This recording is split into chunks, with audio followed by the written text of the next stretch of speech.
Assalamualaikum warahmatullahi wabarakatuh. My name is Wira bancin. I will explain my reading finally, and my title of my story is After Dark. The author is Haruki Murakami. The beginning of the story is the city looks like a single gigantic creature, or more, like a single collective entity created by many intertwining organisms. Countless arteries stretch to the ends of its elusive body, circulating a continuous supply of fresh blood cells, sending out new data and collecting the old, sending out new consumables and collecting the old, sending out new contradictions and collecting the old. To the rhythm of its pulsing, all parts of the body flicker and flare up and squirm. Midnight is approaching, and while the peak of activity has passed, the basal metabolism that maintains life continues undiminished, producing the basso continue of the city's moan, a monotonous sound that neither rises nor falls, but is pregnant with foreboding. Our line of sight chooses an area of concentrated brightness and, focusing there, suddenly descends to it a sea of neon colors. They call this place an amusement district. The giant digital screens fastened to the sides of buildings fall silent as midnight approaches, but loudspeakers on storefronts keep pumping out exaggerated hip-hop bass lines. A large game center crammed with young people, while electronic sounds, a group of college students spilling out from a bar, teenage girls with brilliant bleached hair, healthy legs thrusting out from micro-mini skirts, dark-suited men racing across diagonal crosswalks for the last trains to the suburbs. Even at this hour, the karaoke club pitchman keeps shouting for customers. A fussy black station wagon drifts down the street as if taking stock of the district through its black-tinted windows. The car looks like a deep-sea creature with specialized skin and organs. Two young policemen patrol the street with tense expressions, but no one seems to notice them. The district plays by its own rules at a time like this. The season is late autumn. No one is blowing, but the air carries a chill. The date is just about to change. We are inside a Denny's, unremarkable but adequate. Lighting, expressionless decor, and dineware. Floor plan designed to the last detail by management engineers. Innocuous background music at low volume. Staff meticulously trained to deal with customers by the book. Welcome to Denny's. Everything about the restaurant is anonymous and interchangeable, and almost every seat is filled. After a quick survey of the interior, our eyes come to the rest on girl, sitting by the front window. Why her? Why not someone else? Hard to say, but for some reason she attracts our attention very naturally. She sits at a four-person table, reading a book. Hooded gray parka, blue jeans, yellow sneakers faded from repeated washing. On the back of the chair next to her hangs a varsity jacket. This too is far from new. She is probably college freshman age, though an air of high school still clings to her. Hair black short and striped, little makeup, no jewelry, small, slender face. Black rimmed glasses, every now and then an earnest wrinkle forms between her brows. She reads with a great concentration, her eyes rarely move from the page of her book, a third her head back. A bookstore wrapper hides the title from us. Judging from her intent expression, the book may contain challenging subject matter. Far from skimming, she seems to be biting off and chewing it one line at a time. On her table is a coffee cup and an ashtray. Next to the ashtray, a navy blue baseball cap with a Boston Red Sox B. It might be a little too large for her head. A brown leather shoulder bag rests on the seat next to her. It bulges as if its contents had been thrown in on the spur of the moment. She reaches out at regular intervals and brings the coffee cup to her mouth, but she doesn't appear to be enjoying the flavor. She drinks because she has a cup of coffee in front of her. That is her role as a customer. At odd moments, she puts a cigarette between her lips and lights it with a plastic lighter. She narrows her eyes, releases an easy puff of smoke into the air, puts the cigarette into the ashtray, and then, as if to soothe an approaching headache, she strokes her temples with her fingertips. The music playing at low volume is Go Away Little Girl by Percy Faith and his orchestra. No one listening, of course. Many different kinds of people are taking meals and drinking coffee in this late night Dennis, but she is the only female there alone. She raises her face from her book now and then to glance at her watch, but she seems dissatisfied with the slow passage of time. Not that, not that she appears to be waiting for anyone. She doesn't look around the restaurant or train her eyes on the front door. She just keeps reading her. Studies her face. He is trying to remember something, and much time goes by until he gets it. He seems like the type for whom everything takes time. The girl senses his presence and raises her face from her book. She narrows her eyes and looks at the young man standing there. He is so tall, she seems to be looking far overhead. Their eyes meet. The young man smiles. His smile is meant to show he means no harm. And by the way, the name of the woman is Maddie. Sorry if I got the wrong person, he says. But are not you Eri Asai's little sister? She doesn't answer. She looks at him with eyes that could be looking at an overgrown bus in the corner of garden.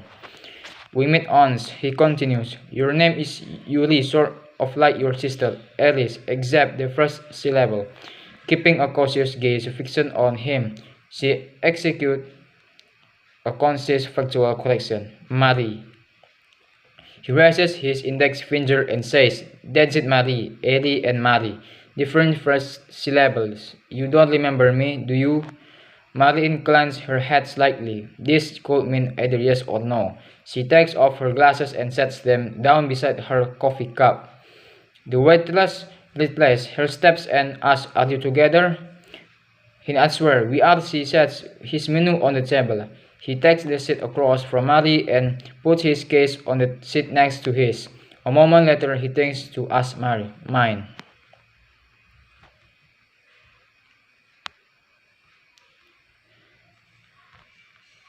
And then, image tries to write itself.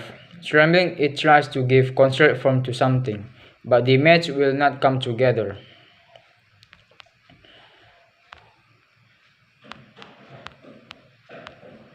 That might be a little part of it, too. My sister would not know the difference between a trombone and toaster oven. She could tell the difference between a Gucci and a Prada at a glance, too. I'm pretty sure. Everybody got their own battlefields, he says with a smile. He takes a notebook from his coat pocket and writes something in it with a ballpoint pen.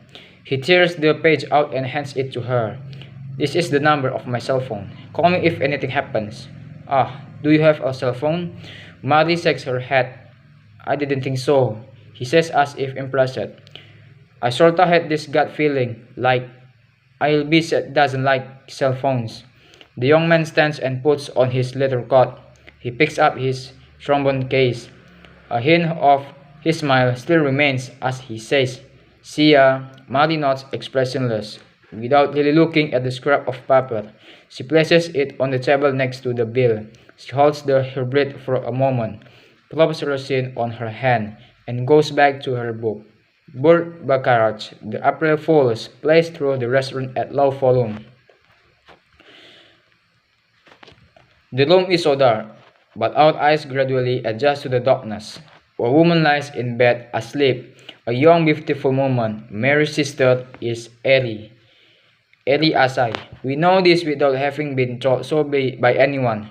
Her black hair castles across the pillow like a flood of dark water. We allow ourselves to become a single point of view, and we will observe her for a time. Perhaps it should be said that we are peeping in on her. Our viewpoint takes the form of a middle camera that can move freely about the room. At the moment, the camera is situated directly above the bed and is focused on her sleeping face. Our angel changes at intervals as regular as the blinking of an eye. Her small, well-shaped lips are tightened into a straight line. At first glance, we can discern no sign of breathing, but staring hard, we can make out a very slight movement at the base of her throat. She is breathing. She lies with her head on the pillow as if looking up at the ceiling. She is not, in fact, looking like hard winter bats. Her sleep is deep. She is probably not even dreaming. As we observe Eliasai, we gradually come to sense that there is something about her sleep that is not normal. It's too pure, too perfect, not a muscle in her face, not an eyelash moves. Her slender white neck preserves the dense tranquility of handcrafted product. Her small chin stresses a clean angel like a well-shaped headland. Even in the profoundest somnolence, people do not tread so deeply into the realm of sleep. They do not attain such a total surrender of consciousness. But consciousness or its absence is of no concern as long as the functions for sustaining life are maintained. Ellie's pulse and respiration continue at the lowest possible level. Her existence seems to have been placed upon a narrow threshold that separates the organic from the organic secretly, and with great care how or why this condition was brought about, why we as yet have no way of knowing. Eliasais is in a deep, deliberate state of sleep as if her entire body has been enveloped in warm wax. Clearly, something here is incompatible with nature. This is all we can conclude for now.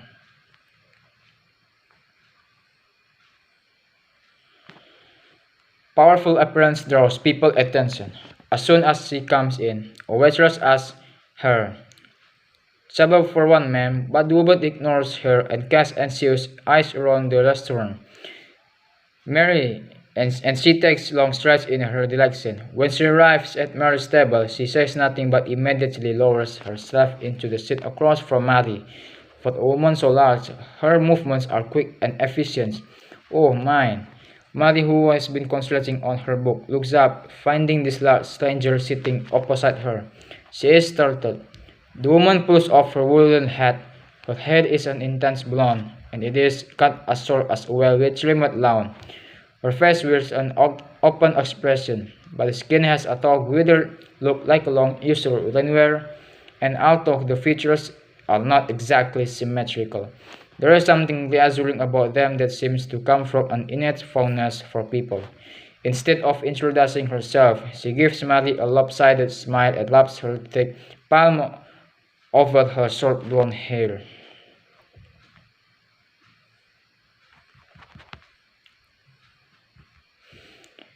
And then in Shirakawa's office, naked from the waist up, Shirakawa is welcome in the office. Shirakawa is lying on the floor, doing sits up on a yoga mat. His shirt and tie hang on the back of his chair. His glasses and watch are lined up on his desk. Shirakawa has a slender build, but he is thick in the chest, and his midsection has no excess place. And experiments with moving his fingers a few different ways. He checks the back of the hand for swelling is not bad enough to be noticeable, but he still feels a good deal of pain of heat. To a brand new day is beginning. It could be a day like all the others, or it could be a day remarkable enough in many ways to remain in the memory. In either case, for now for most people, it is a blank sheet of paper. We choose one house from among all the similar houses and drop straight down to it, passing through the glass and the lower cream-colored side of a second-story window. We soundless enter Eli Asai's room. Mary is sleeping in the bed, cuddled against her sister. We can hear her quiet breathing. As far as we can see, her sleep is peaceful. She seems to have warmed up. Her cheeks have more color than before. Her bangs cover her eyes. Could she be dreaming? Or is the hint of a smile on her lips the trace of a memory? Mary has made her way through the long hours of darkness. She added many words with the night people she encountered there and come back to where she belongs. Unimpeded by other sims, this hint of things to come takes time to expand in the new morning light, and we attempt to watch it unobtrusively, with deep concentration. The night has begun to open up at last. There will be time until the next darkness arrives. That's all from me. Assalamualaikum warahmatullahi wabarakatuh.